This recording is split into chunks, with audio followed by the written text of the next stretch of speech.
Hey everyone, how you doing? Alfonso Moretti, aka the Angry Trainer. So as you can see, I'm seated here on the floor.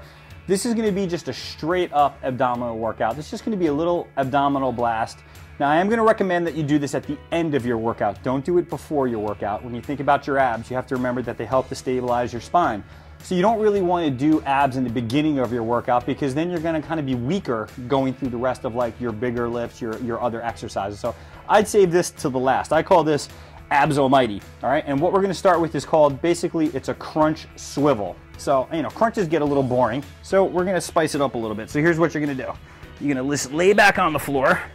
Okay, now what you want to do is you want to crunch up, and then what you're going to do is you're going to reach towards opposite foot. So using your obliques while maintaining the crunch, try to keep your head back, even I strain it. You're just going to go side to side. We're going to go 10 on each side. Keep that crunch up as high as you can. Your tendency is going to be to fall back like this. You want to stay up, up, side to side. Really squeeze those obliques. Again, try to keep the head back. Even I was looking forward.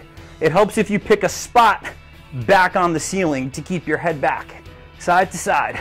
Just going to do a couple of more. I know it's more than 10, but that's okay. Touch, touch, touch, touch. Excellent. Now, right from there, you're going to come up. You're going to go right into a T-square. You guys all know I love T-squares. T-square is a great functional exercise, but believe it or not, it's actually great for your abs, for your core. All right, we're just going to turn 10. Now when we come over, hand back down on the floor, tight plank again. You put your hands here while you're in this position, you'll feel all of this is flexed and contracted. Awesome. Now, we're doing 20 reps, so what we're going to do here is we're going to go 10 one way and then 10 the other. Remember, focus on those abs. Keep a good plank position. Keep your glutes tucked under. 9, good. We're going to go one more, and then we're going to go the other direction. Now, same thing. Put the hand on the ground. Turn the other way. 10 the other way. 2. Keep your hips up. 3. How y'all feeling? Good? 4, 5, 6, 7. Awesome. 8. 2 to go. Hang in there. This is great for the shoulders too. One more. Wow, I'm really feeling that. I got to be honest with you. Right over here. Okay, next up, I call these the X position. Basically, because you're going to make an X with your body. So you're going to lay back, you're going to make an X. Now what you're going to do is you're going to come up and cross. So you're going to go 1, lay back, 2. Now, as you can see, in between, I am resting the opposite leg.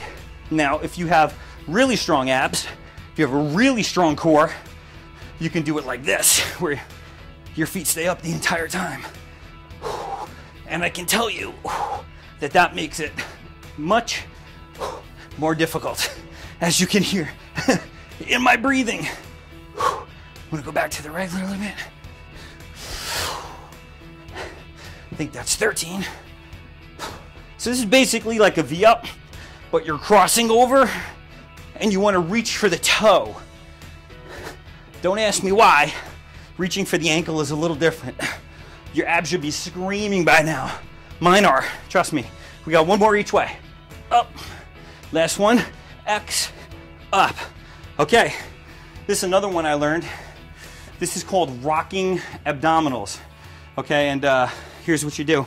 You're basically gonna get into a tuck position like this, and you're just gonna rock. So you can't hold on to your knees. I see people do this all the time. That doesn't work your abs. Just rock. This is really, really tough. Trust me when I tell you. My abs are killing me. That's 10, 9, 8, 7, 6. Look back again. 5, 4, 3, 2. Oh, wow. They're burning. Okay, now we're going to stand up for the last one. You can do this with a dumbbell. I'm going to use the kettlebell because I love kettlebells. And I'm going to tell you very quickly, it kills me when I see people do this in the gym with 2 weights. So in other words, if I had the same size kettlebell on this side of my body, it's like a balancing scale. Nothing's working here. You have to do this with only weight on one side because we're gonna try to work this side. So what we're gonna do is we're gonna stand here, we're gonna tip over. This is all gonna stretch. Now we're gonna reach down the leg. So we're stretching, and then we're gonna contract this all together and breathe out. So you can see, if I had the same weight in the other hand, there's nothing working. I see people in the gym doing it all the time. It drives me nuts. Nuts. Nuts, I tell you, nuts. Okay, that's 10. Other side, same thing. Stand up nice and tall. I'm gonna show you just a little bit from the side here. Down. You wanna reach down that leg.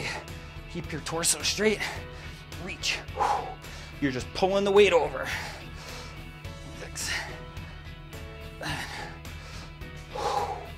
That's 9. And that's 10. So there you go. 5 quick exercises.